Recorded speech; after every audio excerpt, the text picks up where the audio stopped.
interesting and unexpected. And it only took 2 runs last night for me to realize that we have gone as far as we can possibly go with the open rear that's currently in this Jeep. That's it. I had hoped I'd be able to finesse it a little bit, you know, just get it off the starting line and then work it from there. It ain't gonna happen. She literally freewheeled for about 400 feet. But before I get into last night and all of that, I'll bring you up to speed on everything else that's going on.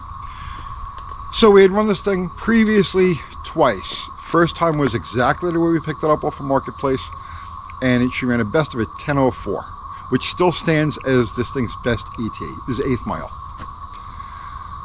So between the first and the second outings with it, I've already covered this, but just to rehash, between the first and the second outings, we put this thing on a diet. We pulled 260 pounds of weight out of it. And one of the things that I did while playing with it between the first and the second time was I unclamped the back of the rear leaf springs.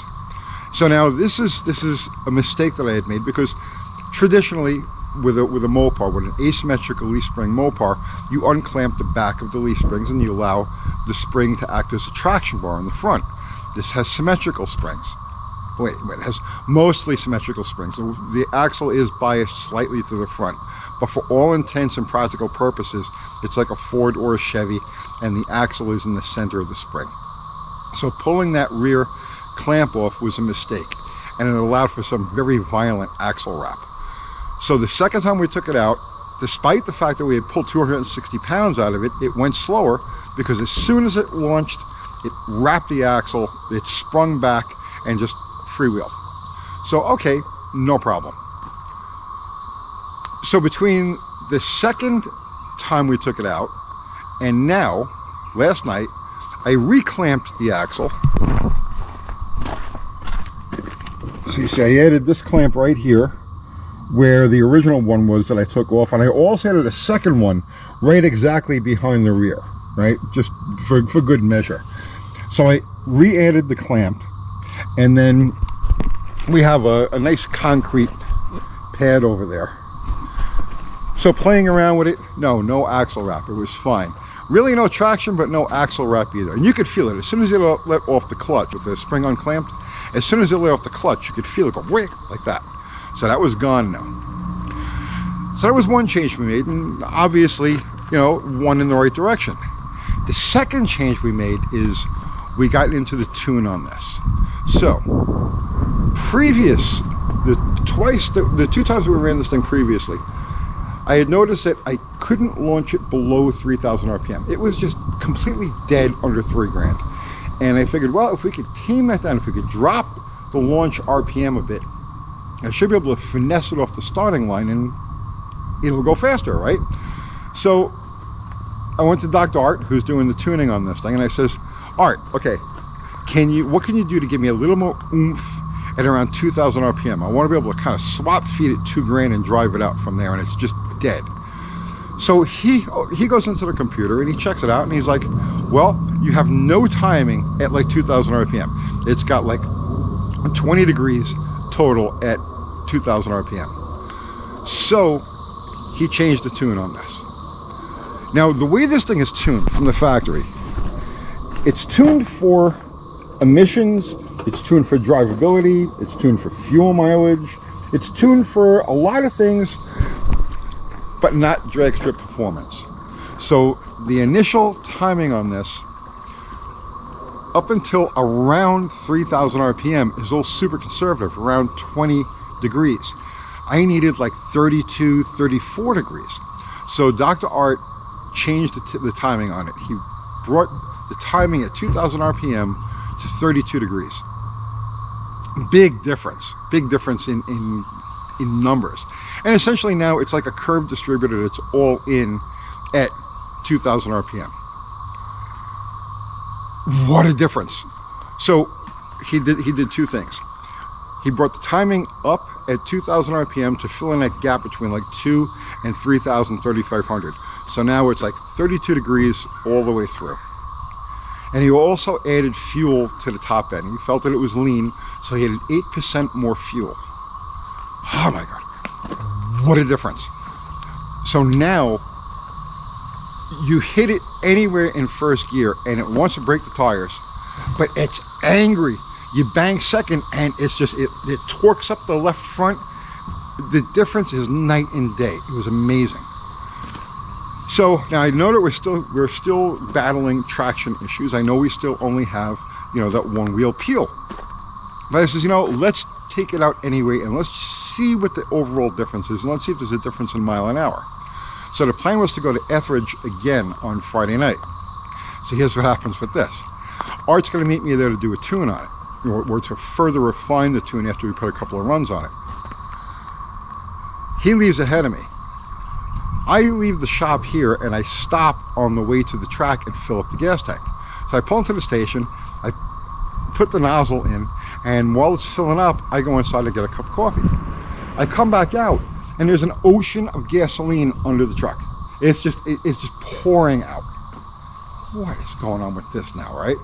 So I had to abort the mission. I come back to the shop and I climb on the Jeep, and the lock ring is in place, but it doesn't have any tension. I can almost undo it by hand, right? So I knocked the lock ring off, and the gasket that was provided with the pump that we put in here, and I remember a couple of weeks ago we did that video on that fuel pump issue where the clamps were loose and it was spraying fuel. It had an internal fuel leak, and that was giving us a fuel starvation problem. So I found that issue and I fixed it. I put it back together again, and it seeped a little gas. So I had filled it up at that point and it seeped a little gas. It's like, oh yeah, what are you gonna do, right? Not a big deal, it's just some seepage. Well, between the time that I redid it and Friday night, I guess the gasket shrunk some more, or whatever happened to it, or reacted. It has a weird feel to it. And it wasn't holding any gas back. It had lost its tension. I guess the lock ring was just, you could almost take it off by hand. So we aborted the mission on Friday night. But I still wanted to run this thing. I still wanted to take it out and see what, what tangible differences there were to be had. And mostly I was looking at mile an hour. So, because we had skidded right there at 70 miles an hour. And I figured, well, let's see if it goes 72, 73, like that. This is what I wanted to see. So, yesterday morning, I changed out the lock ring, or I changed out the gasket. I put a new one in there and seated it all up, filled the gas tank again, no leaks. Okay, good. I'm going to take it over to Buffalo Valley. Now, Buffalo Valley is one of our local tracks. I absolutely love this place. It's so old school. It's a narrow little track. The people there are great. But the problem with Buffalo Valley is that it's literally uphill. It's more of a hill climb than a drag race. There's approximately a 2/10 difference between Buffalo Valley and any of the level tracks in the area. But it's no problem. I'm not really looking for the ET. I just want to see how this thing performs, how it's any different, and I want to become more accustomed to driving it. Because I'm thinking to myself, I should be able to finesse it off the starting line, even with the open rear. I should be able to finesse it off the starting line and then drive it the rest of the way out.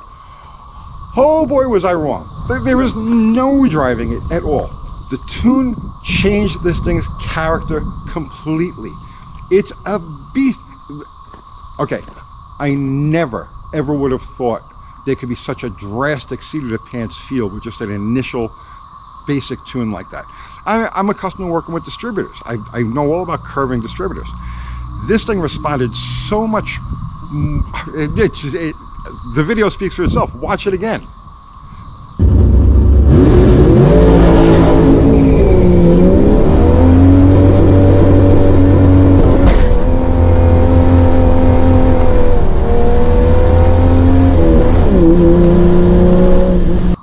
So I come off the starting line and immediately it breaks traction.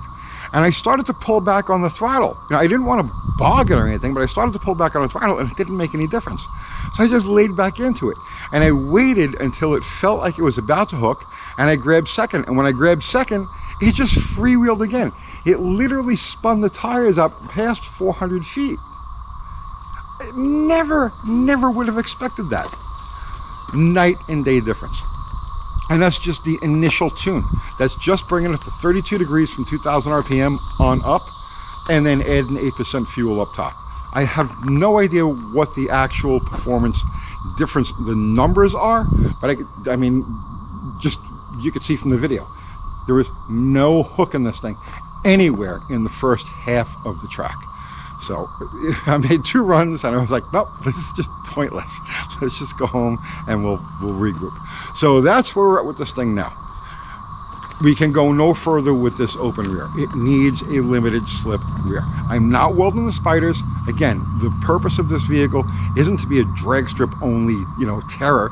It's supposed to be just a regular everyday driver, something that's fun and gets decent gas mileage and can be used in regular everyday traffic, in the rain, in the snow, in any situation that comes up. So a locked rear, welded spiders is off the table. So now we've got a little bit of a dilemma. I can buy a new sure grip unit for this thing, or a limited slip differential, for around 500 bucks. They're not that bad. But we self-imposed a cap of $3,000 on this project. So again, see, we want to keep this thing as attainable and relatable to the average guy who's working off the bottom as possible. You know, right? You know, a chain is only as strong as its weakest link. You know, so that's how I view what we do on this channel when it comes to these things. You know, I want to do content geared towards helping the weakest link along, not people who've already, you know, already rolling. Does that make any sense? I don't know if it makes any sense, but that's how I feel about it. So we imposed a $3,000 cap total on this project to attain our goal of a $13.99 quarter-mile time. We're already into it for $1,850, $1,860 right now. So that leaves $1,140 total. If I go in and buy a sure grip unit for this thing, or a limited slip unit for this thing at 500 bucks, now we're down to, well, we've only got $1,140 to spend right now. So that doesn't leave us anything if we want to go into the engine, and I don't want to blow the budget on that. So we're going to find a used limited slip. It shouldn't be too hard to come by. They used this 8 1/4 rear. It was used from 1968 all the way through the early 2000s in so many different applications, in pickup trucks and Jeeps and so on and so forth. So finding a sure grip unit shouldn't be that difficult, but I don't have a direct line on one right now. Before we can do anything else with this, I need to put a limited slip in it. So it's going to be parked for probably about 2 or 3 weeks, because I've got other stuff I've got to get done. I've got Power Tour coming up. I've got to get the transmission together for Big Richard and give Dr. Art whatever help he needs with that. I got the charger ready. I've got the race with Slaghammer and Jamie from Dead Dodge Garage on May 29th. So it's going to be a few weeks before I look at this thing again. But for sure, we've reached a point where we can go no further until we can lock up both of those tires and somehow try to get them stuck to the track. I never would have anticipated, I never would have believed that this 4-liter could come around the way it did with just a quick minor tune. And if you, Dr. Art has the tune that he's put in this thing so far available, so if you just want to spice up your 4-liter, get a hold of Dr. Art. Dr. Art's Hot Rod Rehab. I think he charges like 10 bucks for it. So, you know, it's a bargain. One of the things that I realized last night as I was driving home, and you know, normally you leave the drag strip and you don't have an improvement and you're kind of bummed, but I wasn't. I was like overjoyed because it's strong. It's ridiculous. It's way stronger than I anticipated it to be. But one of the things I realized as I'm driving home is, like, you know, the pursuit of numbers often comes at the expense of fun, right? So, you know, we're focused on the ET, right? It's a project, so we're focused on the budget, we're focused on the overall numbers, we're focused on, you know, clearly defined goals. But that says absolutely nothing about fun and the fun factor. And this thing, this Jeep, the way it sits right now, is unbelievably fun. It pulls like a freight train when it's not spinning the tires. If drag strips and ETs didn't exist, I would be thrilled with this thing just exactly the way it is. You know, it's a fun, I can't begin to tell you how much fun this thing. And like I said, it's like it occurred to me as I'm driving home last night, I'm like, you know, if it wasn't for the numbers, I would be completely satisfied with this. It's just amazing. But numbers what we're after. And so a sure grip or limited slip differential is the way to go. So that's it for right now on Project Mission Improbable. Like I said, it'll be at least a few weeks before we, even if I find a, between the cicadas and the flying things around here, it's getting a little crazy.